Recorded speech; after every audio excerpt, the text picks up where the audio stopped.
David Moyes there, you can imagine delighted with a point given those circumstances. But I want to talk about his future because all the other managers down the bottom of the table have been replaced.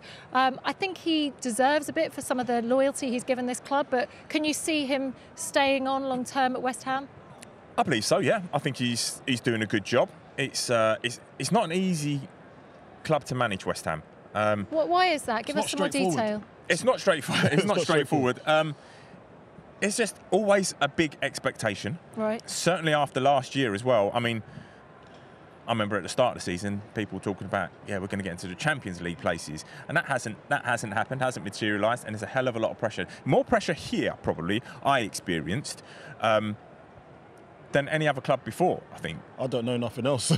Yeah, so it's there's always a huge expectation from the club.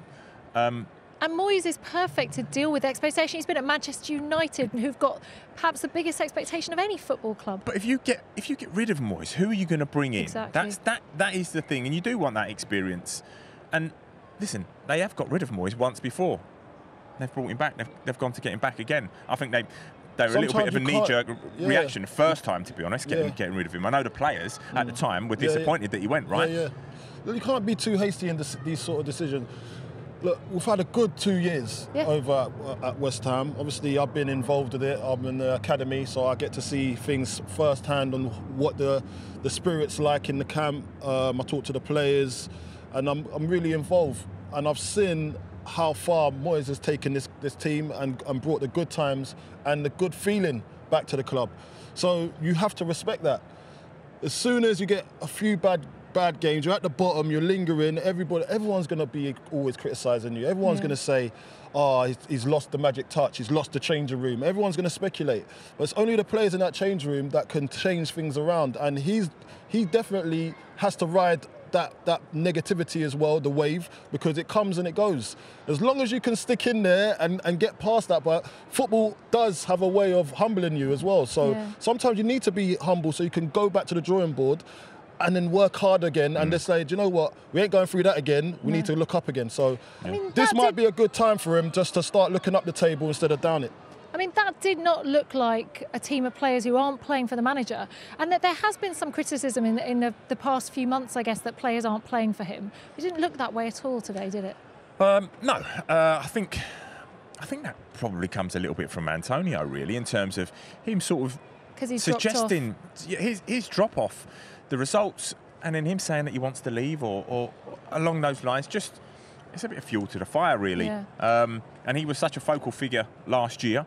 I think it almost sends the chins wagging, really, tongues wagging, and a little bit of fuel on the fire. And to be honest, I think David Moyes is the man for the job. Stick with him. Again, I don't think there's a real issue of any real worry of them going down. And again, it's just, OK, let's focus on next year, learn from this year and go again. Well, players always have to take responsibility and can't be pointing the fingers always at the manager. Sometimes you have to take a look at yourself. And I think we've got the characters in that changing room that I've seen anyway that can dig themselves out of trouble. Obviously, losing Mark Noble was hard because he would be always in that change room. When the going gets tough, he's in there galvanising the team because he's seen it throughout the years.